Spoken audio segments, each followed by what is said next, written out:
Well, welcome everybody.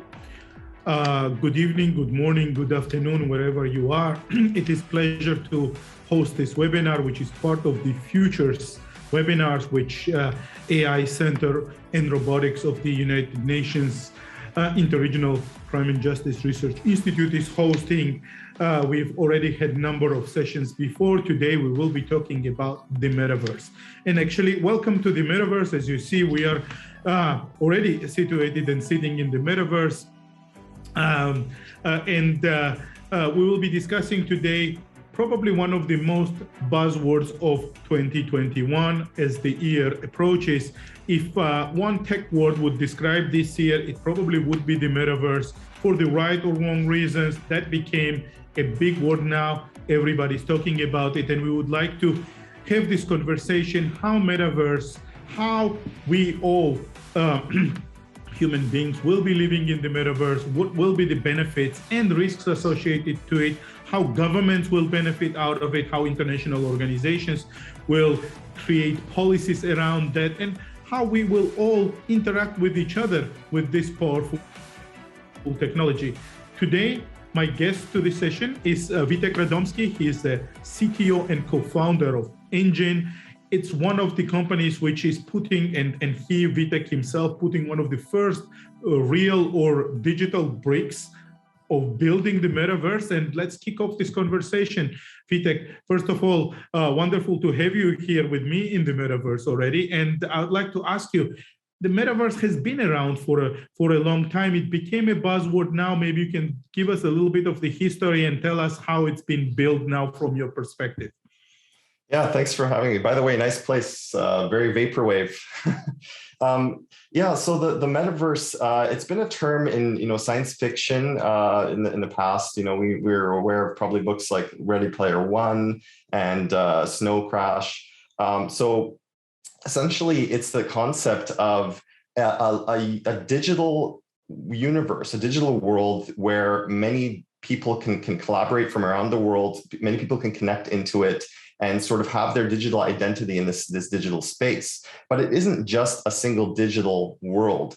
The concept of the metaverse is more of like a digital multi-universe, multi-world, where you can have different worlds, you can travel in between, you can have your assets, your identity moving between these different spaces. So some people are trying to brand the metaverse as sort of like one game or one sort of 3D space, but it's really the linking of all of humanity in many different virtual spaces. So in the recent times, there's been a lot of talk about the metaverse. Facebook has announced that it's now called Meta, and they're going to be creating this sort of digital space that's going to be VR enabled and let people be social and have connections into many different social apps and games. And then in the blockchain space, we're trying to create a decentralized portion of the metaverse. So our vision is that I think many different pieces of the metaverse will slowly start linking together over the next few years. And you can take your digital identity, your persona into this space. You can go into many different kinds of worlds, whether it's through web browsers or through virtual reality or through augmented reality goggles, or even on your mobile phone, and access different portions of the metaverse in different ways. Amazing. I mean, this is basically like when the world started to develop on the earth, right? There were villages built, there were cities built, there were countries built, and then everything kind of interconnected and everybody started to interact with one another. It's like that, right? I mean, with the metaverse, that there will be portions of different kinds of virtual worlds built when one day it will all merge into a one metaverse. Exactly, and there's just as in the real world, there's interconnectedness between different parts of the metaverse. So just like you have language and currencies and things, governance and ways that countries can interact with each other in the metaverse, we're hoping to create some sort of openness where different worlds can interact with each other. People can bring their assets and their currencies into the different worlds, and they can move their persona in between many different blockchains, worlds, games, universes. Right, amazing. I mean, you mentioned blockchain. Of course, blockchain is one of the most sort of transformative, powerful technologies what we are facing now, what we see now, and a lot of solutions have been built on the blockchain. For the sake of the audience, maybe you want to give us a little explanation. How does blockchain work, and what is the relationship between blockchain and the metaverse? Yeah, so blockchain is something, an amazing technology that I'm sure everyone now has heard of and been using. So Satoshi Nakamoto had the idea that we should have a sort of way of having some ownership over some digital currency, and he made it something called Bitcoin. And this is run by a community, a network of people that run these nodes. So this is not a bank that's controlling the currency and issuing currency at a central bank. It's actually the code that runs Bitcoin. People can decide to join into the network. They can purchase Bitcoin, they can mine Bitcoin, and the whole network is governed by the community of people running the nodes. So now after Bitcoin, this concept called smart contracts and tokens came about, where people could actually create many different kinds of currencies. And then eventually people can create things called non-fungible tokens, NFTs. And these NFTs can represent anything. They could be a piece of unique art. They can be your persona. They could be something you own in a digital universe, like some kind of clothing or a hat or anything in a digital world. And so blockchain is used to give you that full real ownership where nobody can take it away from you unless the code allows that to happen. So many different kinds of blockchains exist right now. The most popular one now for these kind of things is Ethereum, but many more are coming out, like Polkadot and Solana and Cardano and Tezos and Flow, and many different kinds of blockchains that all have slightly different rules and governance and ways that you can participate in them. So people can choose what blockchain they want to be part of, and that gives somebody autonomy and freedom. You'll have control over your assets. You have control over your digital identity. Every blockchain has different laws, philosophies, and we're trying to make these blockchains interoperable. So we think you should be able to take your digital assets to Ethereum, Affinity, Solana, or any chain connected to the metaverse. Oh, this is really exciting, and obviously all these solutions, what is coming out on the market, are going to provide or enable and empower all of us to actually interact, live, and get benefits. Let's talk a little bit about the benefits of the metaverse and how people are going to interact. So what's your take? Is it like 5, 10 years, 25 years time frame that when we're going to be actually spending some portions of our lives in the metaverse, or we're talking about shorter time frames? And what are those portions of life we're going to actually be spending there? Are we going to be exercising in the metaverse, learning there, working there? There will be employment opportunities, what I hear, and many other things as well. I see that a lot will be happening in the next 5 years, but this is not going to end, right? So in the next 5 years, I see Facebook coming out with the meta virtual reality world, many connections into ways you can socialize and interact and work and play. Many different gaming companies are creating different kinds of virtual worlds that connect together as part of the metaverse. So you'll have many different kinds of experiences in the next 5 years that you've never really been able to have before. But it'll keep going. So you're going to see, as you mentioned, the physical world merging with the digital world. I mean, you can almost say that you're almost part of this little portions of the metaverse when you go, use your Peloton bike or hydro rowing machine, where you're competing with different people and exercising this digital space. But what we'll see is these will start connecting. So now your friends on your social networks will be able to see what parts of the metaverse you're connected to. You'll be able to go play games with your friends that are in a different city or different country. You'll be able to go into a virtual world with your workmates. Many of us are working from home right now, and we miss that social connection. And so over the next 5 years, I see that kind of thing happening. You can start participating in many different kinds of virtual worlds. And then these virtual worlds will have ways of connecting into other ones. And you'll be able to have your identity in many of these. But after 5 years, after 10 years, I think I see this, many of these protocols will have ways of interacting with each other that are established. So when somebody builds a new virtual part of the metaverse, there'll be an established way that can connect to the larger grid of the metaverse, and it won't be as disjointed as time moves on. Wow, this is really exciting as well. And since, I mean, we will be getting a lot of benefits inside the metaverse, there will be probably employment opportunities there, and there will be numerous opportunities to build businesses, to build educational facilities and everything else. I think that we need to learn a lot about the metaverse very quickly to participate in all of that, and to ensure that the wider world participates. Now, in the summer, I've hosted a special webinar speaking about how to bridge the inequality gap with this sort of a growing digital gap among the countries. And that's quite a worrisome phenomena. What do you think we should do to ensure that the entire world will benefit out of it, and not selected few who are technologically savvy, or the countries who are investing in it? How can we democratize this kind of technology? Or perhaps metaverse itself provides such an opportunity?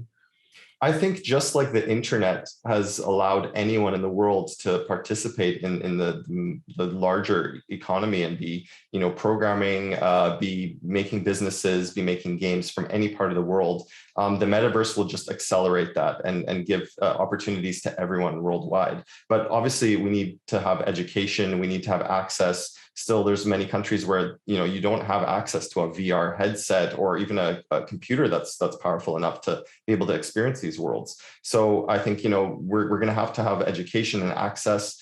But the good news is technology is becoming exponentially cheaper, and these tools will be available. The world is becoming more and more connected every day. It's very interesting to talk about education in the metaverse because I think these virtual worlds let you learn so much faster. I think being part of, let's say, a virtual game and speaking with people in a different language, let's say, people from non-English countries speaking English inside a game with their clan mates and guild mates, that's a great way to socialize and learn a language and speak it naturally. We've also seen, there's been studies on virtual reality and the effects on the brain, and there's good and bad things that have been found. A very interesting study, when you put on a virtual reality headset, they did this IQ test inside a virtual world. And when people were put into, let's say, a regular body that was kind of like themselves, and they saw themselves in the mirror, they did sort of their regular IQ test. They had a certain score. But when they were put into the body that looked like Einstein, and they saw themselves as Einstein with the hair and everything, and then they did the IQ test, their scores were statistically significantly higher than people who weren't in the Einstein body. So what does that mean? When we're in this virtual world, we think that we're Einstein, and then you suddenly get better at IQ tests. What kind of other things could happen with the brain that you can actually simulate in the virtual world that we can really use to enhance education? Certainly, and from our side, from the Center for AI and Robotics, which I am running, we are actually developing now several projects which would aim at enhancing digital literacy to different communities. We are focusing now in The Hague on a special project related to empowering and inspiring vulnerable communities with the digital literacy, with the solutions of the future for them to succeed in the places like metaverse, real world, or in combination of both. Just tell me one more thing on the technical side. So what are those technical solutions we need for the metaverse to succeed and for us to benefit? Certainly, we're talking about blockchain, we're talking about VR technology, we're talking about probably enormous computational power to enable all of that. What else is needed there what are the other ingredients needed there to succeed? Well, yeah, beyond just the blockchain being easy to use, obviously it needs to be easy to use. People need to be able to access these tools and not have to be technical wizards, right? We don't want to have to get mainstream people installing cryptic wallets and having to purchase cryptocurrency just to use these blockchain tools. I think that we basically need to allow for freedom of creativity, freedom of expression, freedom of speech in the metaverse, or at least have portions of the metaverse that you can join where you can't be deplatformed. You are free to discuss things and discuss ideas, because we've seen the internet actually become a very strange place. You know, I was in the internet very early on in my life, and there were a lot of communities where you can just be completely open and free. Now there's, you know, as the internet has grown so much, you can enter these echo chambers where if you try to express a view that's different than the echo chamber, you will be banned or kicked out or, you know, ostracized. So we need to have avenues where people can, in the metaverse, not be deplatformed, not have their livelihood threatened if they say something that's against the status quo. But that, you know, that will need forms of governance, that will need different kinds of blockchains participating. And yeah, it also raises the issue of cybercrime, because now when you have the ability to do anything, there's potential for, you know, nefarious activity. There's a potential for cyber attacks, maybe cyber criminals using this to target children. There's lots of areas where we can discuss there. Yeah, definitely. And this is something that I wanted to get to it now, that of course, so far we've talked about the benefits of the metaverse and enormous potentials, opportunities for people to learn, to live, to get employment. But also there is a darker side of it as well, like in everything else, and especially in technology, when we might have occurrences like in a world where hate speech and cyberbullying are already rampant online right now. So should we anticipate similar trends in the metaverse, and how to ensure that freedom will not encourage the cyberbullying, cybercrime, or hate speech, or any other type of occurrences like this? Yeah, I mean, obviously we have a lot of people playing games in the world. So we've seen the gaming side of this already. Like, I think there's 2.7 billion gamers now this year. That's 1/3 of the human race, right? But there's billions of cyber attacks a year. Most gamers have actually experienced at least a few cyber attacks. There's leaked credentials everywhere. I mean, everyone, you can go and you know, go onto a website like Have I Been Owned and see how many websites have leaked your identity, your passwords, and things like that. So cyber criminals are using these things in a bad way. And also there's a lot of things like bullying, like you mentioned, online bullying of especially vulnerable people like younger people inside these digital worlds. So what can happen? I think, firstly, being able to own your identity and not be able to be banned or deplatformed. Even if you get banned in one world, you can move your assets, your identity, those things that your history, those things that are valuable to you, into another space that maybe has your friends and people that do respect you. So you need to have that freedom and that autonomy, not be sort of be able to be banned or siloed or things like that. But still, bullying can happen, and you know, we need tools to be able to, you know, at least have some freedom in these worlds. At least with blockchain, you will have that freedom, and if you have enough skills and knowledge and know how to use these tools, that should help. Definitely, and certainly when we will sort of move on, and people will be spending a lot of time in the metaverse, there will be different types of crimes also committed or emerging in that space as well. And our center, a Center for AI and Robotics and sort of larger technologies, we are looking at supporting United Nations member states with knowledge and understanding how to prevent crimes, how to ensure proper criminal justice system, how to use those technology tools responsibly. So we're very, very interested to actually be working on different type of projects within the metaverse or in the sort of conjunction to building the metaverse. But what do you think? What would be the new type of crimes, and how can the law enforcement agencies have knowledge to actually tackle this? Oh, well, you know, we've seen certain kinds of crimes already in video games. So, you know, the most simple one is, you know, people putting up hacked versions of games with malware or viruses.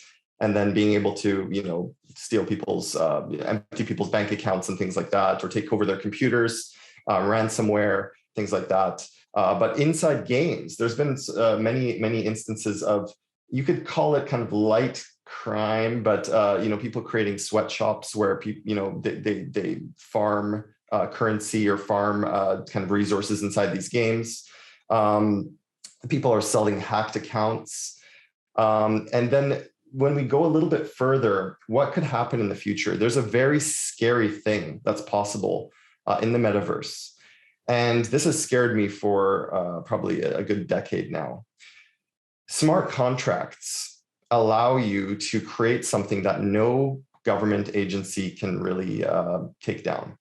And there could be things like assassin contracts in the blockchain space. And I think this is one of the most scary and dangerous things that people have to look at, because you can have assassination contracts, you can have crime contracts, where you put up a contract and they say, when this thing is committed, you'll be paid out by the smart contract.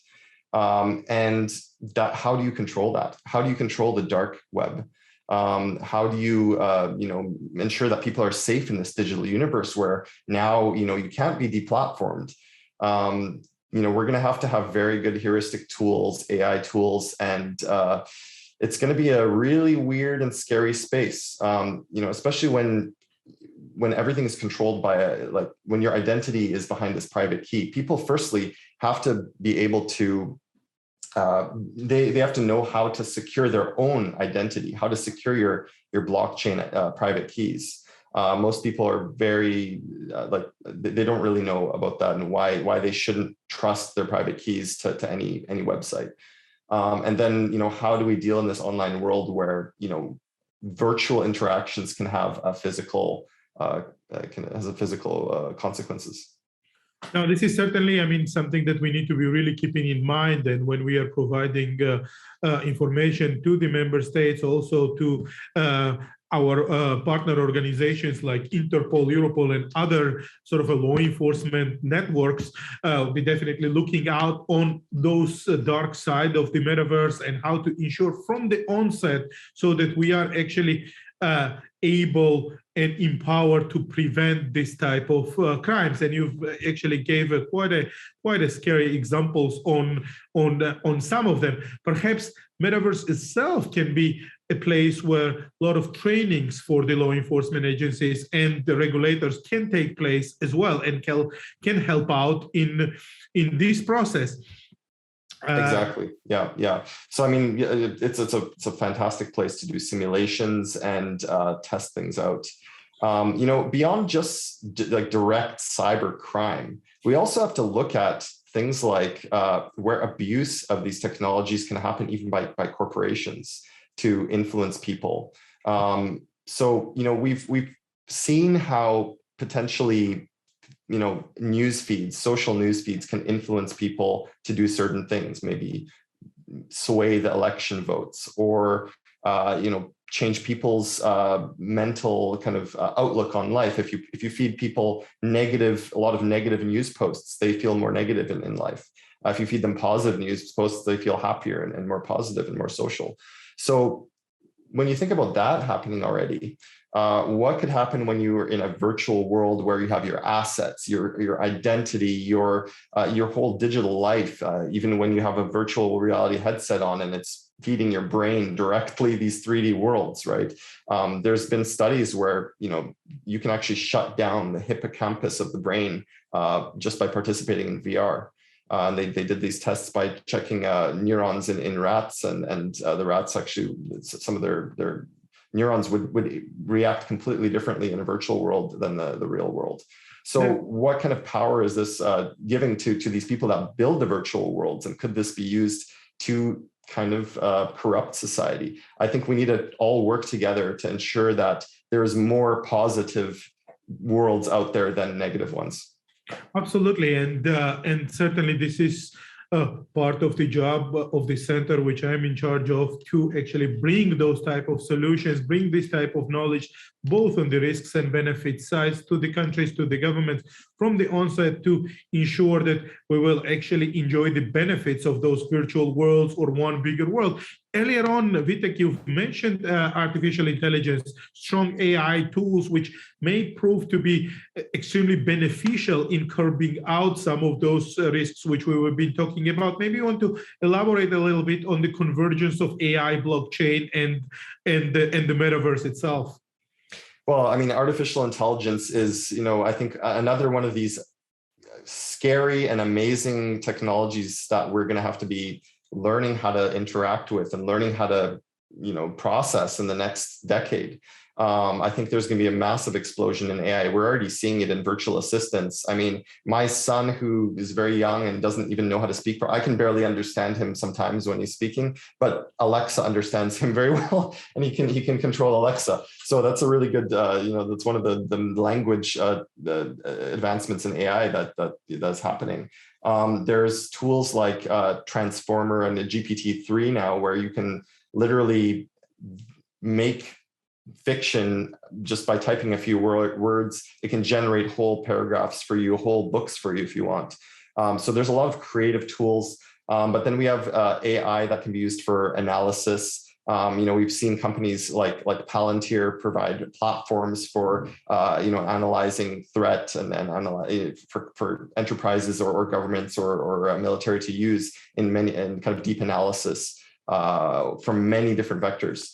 So I think AI is going to really be an interesting thing we have to deal with, and I think obviously we want to use it in a good way that helps the kind of general society, the goals of humanity move forward.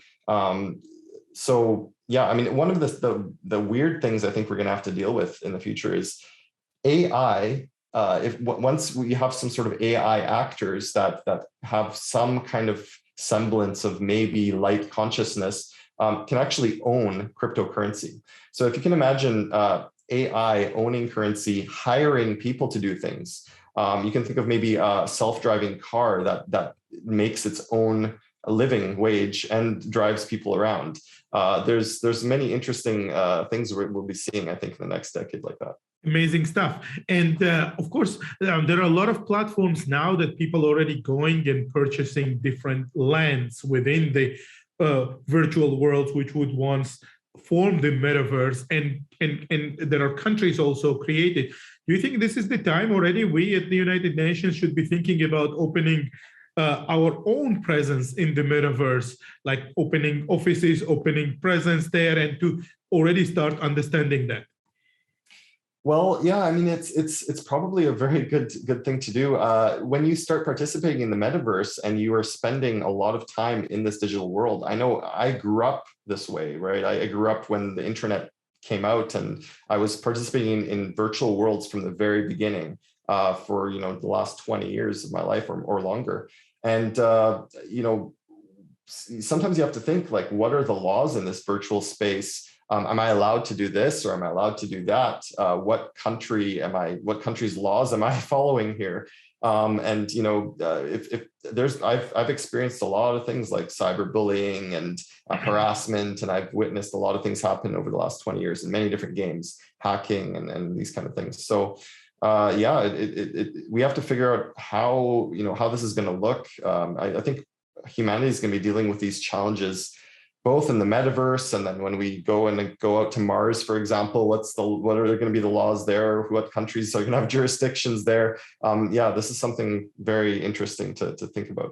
Definitely, we have to really learn how this is going to be built, how we're going to interact, what will be the regulations, who is going to be governing, and what will be the roles of international organizations, or if the current sets of international organizations will be sufficient to actually govern the metaverse, or we would need new international organizations created specifically for that purpose. So we will both see this happening, but certainly from the Center for AI and Robotics of UNICRI would be involved in providing some of the solutions to the member states, and would be working alongside with yourself and many other interested stakeholders who would be contributing in building that. One of the last questions, Witek, I want to ask is, on the governance side, how do you see all of this being governed? And are we ready for it? Are we ready for the metaverse? And should we we rushing into it, or we should be taking our time to build it, or we're not even, it doesn't really matter. It's not really up to us as the technology is developing so fast. So I think governance is obviously been a big topic in the last few years as well. Blockchain gives you tools to have fair voting and fair governance of these blockchains. But a lot of the blockchain space has been kind of plutocratic voting, where people with the most tokens have the most power on the network. And that kind of makes sense. If you join the network, you're involved in the network, you have a bigger stake in the network, then you should have some kind of voting rights in that. But when we think about us as humanity, sometimes you don't want plutocracy, sometimes you want democracy. So there's different kinds of voting structures, DAOs that can be created that facilitate that. So I think there's going to be certain worlds where you have, one identity per real human being, one vote per real human being. You have different worlds where you have a council that is doing, that can override votes, or that can basically set the rules of that metaverse. Then you have other worlds, like some of the existing blockchains today, where people with the most tokens govern the network, and they can change the code and they can do things like that. So many different governance structures should be available. I think the key is to give people choice. So you're not locked into, don't let one metaverse network rule them all, right? And that's the tendency. When your friends are in one network, let's say Facebook, that network grows and encompasses all of humanity's social networking. But I think the goal, if people really want a fair, beautiful world to live in this digital space, we need to have choice, we need to have interoperability, so you can choose the worlds and move between them to give you freedom. No, this is really, really amazing. And the final question is what I've asked before: are we ready for it? And should we be rushing into it, or we should just take our time to build it, or it's a natural process we cannot avoid? I think if you have something that you want to see happen in the world, you have to build it. So there's always going to be people jumping towards the lowest hanging fruit. Corporations trying to make as much money as possible with the technology, governments using them in certain ways, people using them, trying to exploit them in various ways. And then we also have to have the people who want to create fair societies, people who want to have their philosophies persist into that digital world. Just as you're participating in a real society in the real world, in your country, you want to have the society, you want to take part in that society. You should try to build the society you want in the virtual world. So I think more people in the world who want to live in a fair and just society have freedoms than people who want to exploit that. Wonderful having you with us, Witek. One day I definitely would like to invite you and your family together, me and my family, for a dinner in the metaverse, that we can sit together and continue this conversation. With this, I would like to thank you again. We have a lot of work to be done together. We will certainly get a lot of benefits out of the technology and different combination of different technologies, which is going to form the virtual worlds, metaverse or metaverses, and hopefully we will actually contribute to the UN Sustainable Development Goals. By doing so, we will bridge the inequality gaps among different societies and vulnerable groups, and we will contribute to the good.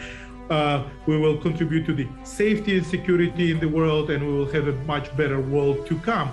And thanks to all the interested stakeholders like yourself, we will start up different projects within our center, and we will be definitely invite you with this.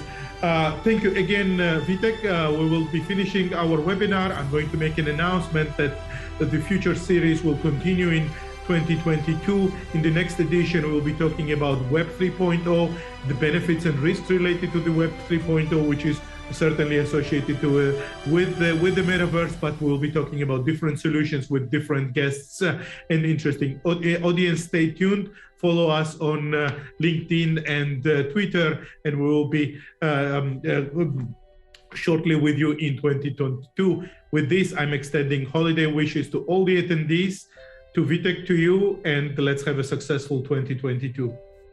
Thank you. Bye-bye then.